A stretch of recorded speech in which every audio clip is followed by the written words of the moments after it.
Cambridge University, the land of hopes and dreams where you're sure to get a high-paying job at the end of it, or creating your own tech startup where the world is scary and unpredictable, but the returns are limitless. Let's discuss. When you get to Cambridge, it feels great, You were picked, you were chosen. You were that 1 in 100 that the university is taking a bet on, and you're at the #1 school in the UK. So you begin to feel like a king. You begin to feel like everything was meant for this moment. So then you make friends, you start to realize how special everyone else feels, there's this energy of excitement. But then after a couple weeks, you start to think, okay, what next? So obviously you came here for a reason, right? You came here to study, get a good job, make your family proud, and earn good money. Or you're trying to create some change. You want to be a teacher, you want to be an environmentalist, and you're here to do that. And doing this research and studying these textbooks is how it's going to get you there, right? And then you start to think, okay, so after I spend these 3 or 4 years learning, what have I actually done at the end of it? And the other thing they don't talk about is how easy it is to get sucked into the game. The game of, I'm comfortable, my friends respect me, my parents are so happy for me. This is the life, There's great parties, I'm walking through the streets, the cobbled streets of old buildings where history was made, right? Some of the best minds in the world were here. I feel great, I should just keep doing this. But then eventually, if you're really interested in making change, you start to look at the numbers. Out of those people who really made a difference, how many of them spent their whole life or their whole of their university just looking at the books, just researching the discoveries that were made hundreds of years ago? And how many of them did something different? Now, I think there are lots of ways to make a difference or to do something big. You could, become a protester. You could get into the government and create a big change there. But the one I'm interested in is to create your own empire, your own business that has the potential to go to the moon. Now look, there are lots of ways to make a difference, and people do it in all sorts of ways. They could create some research that has the potential to change everything. They could actively campaign in the streets. But the one I'm interested in particular is making my own business. I wonder what I could do with a team of like-minded people with the same drive and energy as me to make a real difference. I wonder if you're like me and you've seen all the videos of the 19-year-olds and the 20-year-olds dropping out of university to create their own thing. You see it in the headlines, billion-dollar company made at age 20. And what you tend to see is that these students, they're at university for a year or two, and then they drop out. They bet on themselves. Now the question is, how do they get to that stage? And why did they have to make that decision? To make a decision as serious as that, it requires 2 things. First, you got to believe in the idea. You have to believe something so powerful that it's so important and that has such power to change the way that the world works, that you back it 100%. You would rather invest your 100% effort into that than have the safety net of a solid university degree. And second, you've got to believe in yourself. It's no secret that being an entrepreneur or a founder takes unwavering resolve and belief that whatever comes your way, you can take it on. Not to mention the discipline it takes as well. When you're young, it can be tough. It feels like what you're meant to be doing is having fun. And that's what most of the other people around you are doing as well. Going to nightclubs, to parties, getting drunk, having fun, going to movies, playing games, staying up late. The list goes on, and it all seems so tempting. Because we're young, right? We've got the rest of our lives to figure it out. Especially if we finish our degree. We've got such a safe path, we don't need to worry. But if you really believe in your idea and yourself, I think it starts to take over.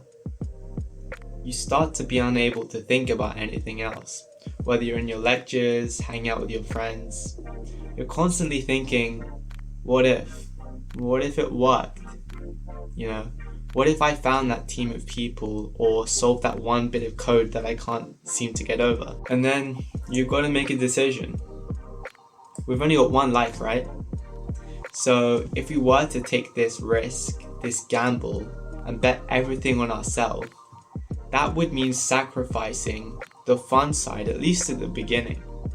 Sacrifice staying out late, having fun, messing around, and instead swapping that for going to bed and getting up at the same time every day, staying on track, tracking your progress, and making sure that no distractions get in the way of your goal. Then after you decide what you want to do, whether you think you're ready and willing to give it what it takes, you got to make a decision. Is university the best place for you to do that? Is the stuff you're going to learn here going to be what you need in order to achieve your mission, to get you closer towards your goal? Or is it better to step away from that scene and to be able to fully concentrate on what you're doing? That's the dilemma I've been facing. It's not easy, you know. It seems so simple as to try and stay on the same track, keep doing what you're doing, and magically birth a startup out of nowhere. But it just doesn't work like that. So I started researching like crazy. I started looking at all these student entrepreneurs and founders who made it big and the ones who didn't. And what they all seem to have had in common is that they got inspiration and energy at something that happened during university.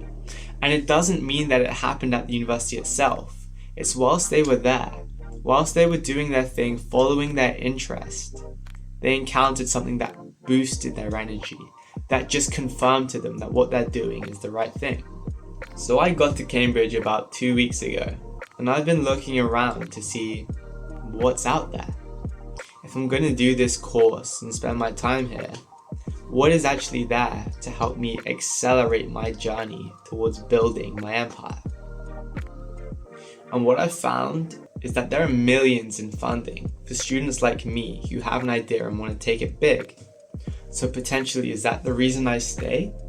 Do I do one of their accelerator programs, give them a bit of equity in my company, and just hope that the funding will help it take off? Will that be enough to help sustain my journey throughout? I don't think that that's a good enough of a reason to stay.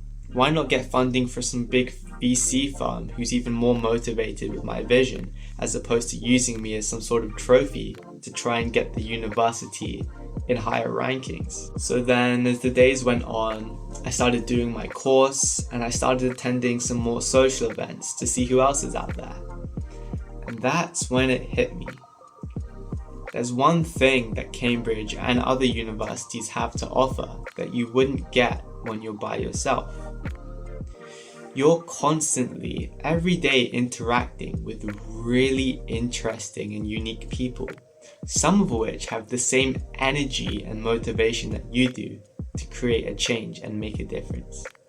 And look, I'm not saying that you need people to do that, or that you can't see those people or meet those people online if you're by yourself as well. All I'm saying is that university is a place where you're exposed to thousands of people with really brilliant minds, and what's more than that, they have discipline and motivation to help achieve the goals that they want to get.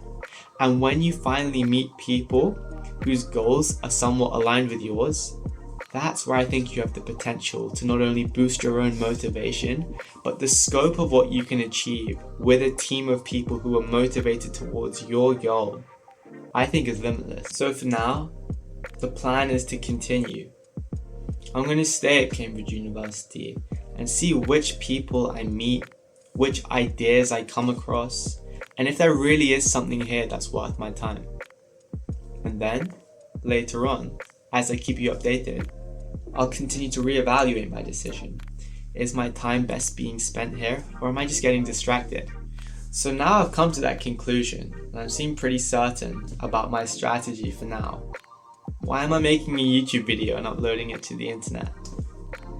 It's exactly what I was talking about earlier, is so I can meet interesting people like you who may have an idea or may be interested in creating something big one day. I want to hear from you, and I want to take you along this journey that I'm going on to see what we can create together. So if that sounds like your kind of thing, hit the subscribe button down below. We can go on this journey and we can constantly feed back with each other the kind of things we've been learning, the kind of elements that we have to tackle, and definitely let me know in the comment section if you're in a similar situation or if you have an idea, because I'm keen to meet people like you. Until the next one.